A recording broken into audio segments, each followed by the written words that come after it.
നമസ്കാരം. കേരളത്തിലെ വിദ്യാലയങ്ങളിൽ 220 പ്രവൃത്തി ദിവസങ്ങൾ, ആഴ്ചയിൽ 6 ദിവസവും ശനിയാഴ്ച അടക്കം പ്രവൃത്തി ദിവസമാക്കാനുള്ള തീരുമാനം വ്യാപകമായ വിമർശനങ്ങൾക്ക് ഇടയാക്കിയിരിക്കുകയാണ്. രണ്ട് ഭാഗത്തു നിന്ന് ചിന്തിക്കുമ്പോൾ, ആദ്യം വിദ്യാർത്ഥികൾ ആഴ്ചയിൽ 5 ദിവസം സ്കൂളുകളിൽ പോവുകയും 2 ദിവസം വീട്ടിലിരിക്കുകയും, അതായത് വീട്ടിലിരിക്കുക എന്ന് പറയുമ്പോൾ ബന്ധുവീടുകൾ, കുട്ടികളുടെ കളി, മാനസിക ഉല്ലാസം എന്നിവയ്ക്ക് വേണ്ടിയാണ് വിദ്യാർത്ഥികൾ ഈ 2 ദിവസം ഉപയോഗിക്കുന്നത്. ലൈബ്രറി, പുസ്തക വായന, അതേപോലെ തന്നെ കുട്ടികൾ കളിക്കുന്നു, സമൂഹത്തിലെ വിവിധ വിഭാഗത്തിൽപ്പെട്ട ആളുകളുമായിട്ട് ഇടപഴകുന്നു. അങ്ങനെ കുട്ടികൾ മാനസിക ഉല്ലാസം നേടുന്ന ദിവസങ്ങളാണ് ശനി, ഞായർ ദിവസങ്ങൾ. ആ ശനിയാഴ്ച കൂടെ പ്രവൃത്തി ദിവസമാക്കുന്നതോടുകൂടി വിദ്യാർത്ഥികളെ സംബന്ധിച്ചിടത്തോളം ആഴ്ചയിൽ 1 ദിവസം മാത്രമാണ് അവർക്ക് മാനസിക ഉല്ലാസത്തിന് വേണ്ടി ലഭിക്കുന്നത്. ഈ 1 ദിവസവും സ്കൂളുകളിലെ ഹോംവർക്ക് കൂടെ ലഭിക്കുന്നതോടുകൂടി വിദ്യാർത്ഥികൾക്ക് ലൈബ്രറികളിൽ പോകാനോ അതേപോലെയുള്ള വിനോദ പരിപാടികൾക്ക് പോകാനോ മറ്റു കുട്ടികളുമൊത്ത് മൈതാനങ്ങളിൽ കളിക്കാനോ, അപ്പോൾ സ്വാഭാവികമായും കുട്ടികൾ പകൽ സമയത്താണ് വലിയ കളികളൊക്കെ കളിക്കുന്നത്. അങ്ങനെയുള്ള സാഹചര്യങ്ങളൊക്കെ നിഷേധിച്ചുകൊണ്ട്, പൂർണ്ണമായും മാനസിക ഉല്ലാസം നിഷേധിച്ചുകൊണ്ട്, ഏതാണ്ട് ജീവിതം മുഴുവൻ അവരുടെ വിദ്യാഭ്യാസ കാലത്ത് സ്കൂളിൻ്റെ 4 ചുമരുകൾക്കുള്ളിൽ തളച്ചിടുന്ന രൂപത്തിലാണ് ഇപ്പോഴത്തെ തീരുമാനം വന്നിരിക്കുന്നത്. അമേരിക്ക പോലുള്ള രാജ്യങ്ങളിൽ ആഴ്ചയിൽ 5 ദിവസമുള്ള പ്രവൃത്തി ദിവസങ്ങൾ 4 ദിവസമായി ചുരുക്കി എന്നാണ് ഏറ്റവും പുതിയ വാർത്ത. 30% സ്കൂളുകളിലും അമേരിക്കയിൽ അധ്യയന ദിവസം ആഴ്ചയിൽ 4 ദിവസമാക്കി മാറ്റിയിരിക്കുന്നു. അതിന് പകരം അവർ ചെയ്തിരിക്കുന്നത് ഈ 4 ദിവസങ്ങളിൽ അരമണിക്കൂർ, ഏതാണ്ട് അരമണിക്കൂർ, 3/4 മണിക്കൂർ സമയം ഓരോ ദിവസവും കൂടുതലായിട്ട് എടുക്കുകയാണ് ചെയ്തിരിക്കുന്നത്. കേരളത്തിൽ അധ്യയന സമയം വർദ്ധിപ്പിക്കുകയാണ് സർക്കാരിൻ്റെ ലക്ഷ്യമെങ്കിൽ രാവിലെ 10 മണിക്ക് പകരം 9:30 മണിക്ക് തുടങ്ങാം. വൈകുന്നേരം 4:30 മണി വരെ, 4 മണിക്ക് ക്ലാസ് വിടുന്നതിന് പകരം 4:30 മണി വരെ ക്ലാസ് എടുത്തുകൊണ്ട് അങ്ങനെയും ആവാം. ഇതൊക്കെ ചെയ്തുകൊണ്ട് ഇതിന് പരിഹാരമുണ്ടാക്കാമെന്നിരിക്കെ കുട്ടികൾക്ക് ആഴ്ചയിൽ ഒരു അവധി ദിനം മാത്രം കൊടുത്തുകൊണ്ട് വിദ്യാഭ്യാസത്തോട് വിരക്തിയും വെറുപ്പും ഉണ്ടാക്കുന്ന രൂപത്തിലേക്കാണ് കാര്യങ്ങൾ പോകുന്നത്. അധികമായാലും വ്രതം വിഷം എന്ന് പറയുന്നത് പോലെ കൂടുതലായിട്ട് വിദ്യാർത്ഥികളെ അലയിലേക്ക് തള്ളിക്കയറ്റാൻ ശ്രമിച്ചാൽ വിദ്യാർത്ഥി വിദ്യാഭ്യാസത്തിനോട് തന്നെ വെറുപ്പും വിരക്തിയും ഉള്ളവനായിട്ടാണ് വളരാൻ വേണ്ടി പോകുന്നത്.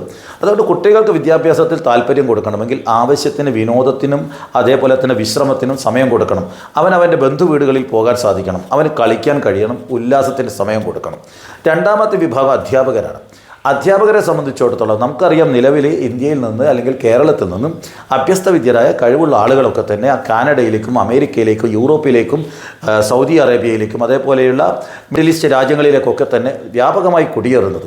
നേരത്തെ കഴിവുള്ള ആളുകൾ നമ്മുടെ സർക്കാർ സർവീസിൽ കയറിയിരുന്നത് സ്റ്റാറ്റ്യൂട്ടറി പെൻഷൻ പ്രതീക്ഷിച്ചുകൊണ്ടായിരുന്നു. ഇന്ന് സ്റ്റാറ്റ്യൂട്ടറി പെൻഷൻ നിന്നതോടുകൂടി നല്ല കഴിവുള്ള ആളുകളൊക്കെ തന്നെ വിദേശ സർവീസുകളിലേക്കാണ്, കൂടുതലായിട്ട് പ്രൈവറ്റ് സർവീസുകളിലേക്കാണ് പോകുന്നത്.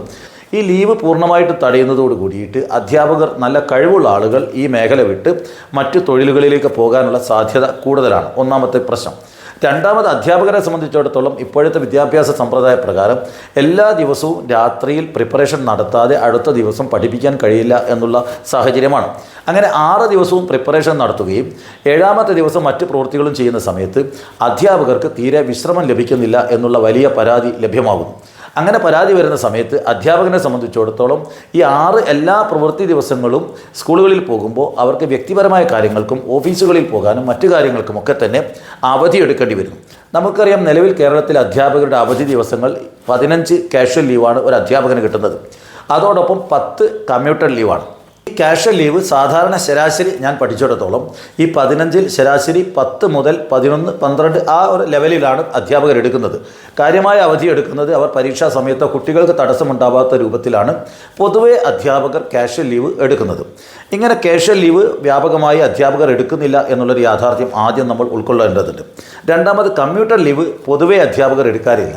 അതൊക്കെ തന്നെ അവർ ഒന്നിച്ച് കൂട്ടിവെച്ചുകൊണ്ട് അവർക്ക് അസുഖത്തിനോ അല്ലെങ്കിൽ റിട്ടയർ ചെയ്യുന്നതിൻ്റെ തൊട്ട് മുമ്പായിട്ട് കൂട്ടമായിട്ട് അവധിയെടുക്കുകയും, അങ്ങനെ കൂട്ടമായിട്ട് അവധിയെടുക്കുന്ന സമയത്ത് സർക്കാരിന് ഏതെങ്കിലും അധ്യാപകരെ ദിവസക്കൂലി അടിസ്ഥാനത്തിൽ നിയമിച്ച് വിദ്യാർത്ഥികളുടെ അധ്യയനത്തെ ബാധിക്കാതെ ഈ പ്രശ്നം പരിഹരിക്കാൻ സാധിക്കും. ഈ എല്ലാ ശനിയാഴ്ചകളും പ്രവൃത്തി ദിവസമാകുമ്പോൾ അധ്യാപകർ ഈ 15 ദിവസത്തെയും കാഷ്വൽ ലീവ് എടുക്കുകയും അതോടൊപ്പം ഈ 10 കമ്മ്യൂട്ടർ ലീവ്, അത് ഹാഫ് പേ ലീവായിട്ട് 20 ദിവസം എടുക്കാം. അപ്പോൾ അധ്യാപകർ സ്വാഭാവികമായും ഹാഫ് പേ ലീവോ കമ്മ്യൂട്ടർ ലീവോ വ്യാപകമായിട്ട് എടുക്കാൻ തുടങ്ങും.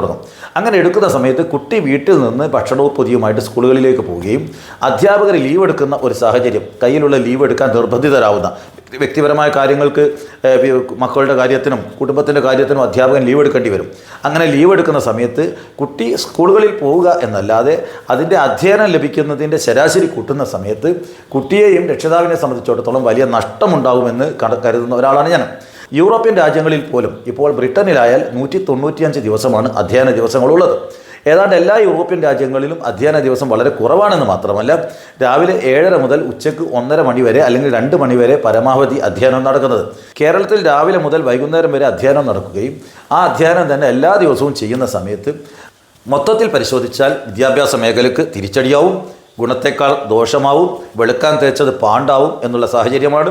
അതുകൊണ്ട് ഇതൊരു മണ്ടൻ പരിഷ്കാരമാണെന്ന് പറയാതിരിക്കാൻ നിർവാഹമില്ല.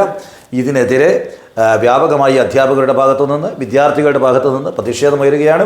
അതോടൊപ്പം ഏറ്റവും കൂടുതൽ ശ്രദ്ധിക്കേണ്ട ഹയർ സെക്കൻഡറി മേഖലയിൽ ആഴ്ചയിൽ 5 ദിവസമാണ് ഇപ്പോഴും പ്രവൃത്തി ദിവസങ്ങളുള്ളത്. അവിടെ ഗവൺമെൻറ് ഇതേവരെ ഇടപെട്ടിട്ടുമില്ല. എന്നാൽ ഹൈസ്കൂൾ മേഖലയിലെയും പ്രൈമറി മേഖലയിലെയും ലോവർ പ്രൈമറി മേഖലയിലെയും അധ്യാപകരെ വ്യാപകമായി അവരെ ദ്രോഹിക്കുന്ന രൂപത്തിൽ ഈ വിദ്യാഭ്യാസ കലണ്ടർ തയ്യാറാക്കുന്നത് തീർച്ചയായും ആ വിഭാഗത്തോട് ചെയ്യുന്ന അനീതിയാണ്. അതുകൊണ്ട് അത് ഗൗരവമായി ഗവൺമെൻറ് പരിഗണിക്കുകയും ഇത്തരം തീരുമാനങ്ങൾ, ഇത്തരം തലതിരിഞ്ഞ തുഗ്ലക്ക് പരിഷ്കാരങ്ങൾ പിൻവലിക്കുകയും ചെയ്യണമെന്നാണ് എനിക്ക് വിനീതമായിട്ട് അഭ്യർത്ഥിക്കാനുള്ളത്. നന്ദി, നമസ്കാരം.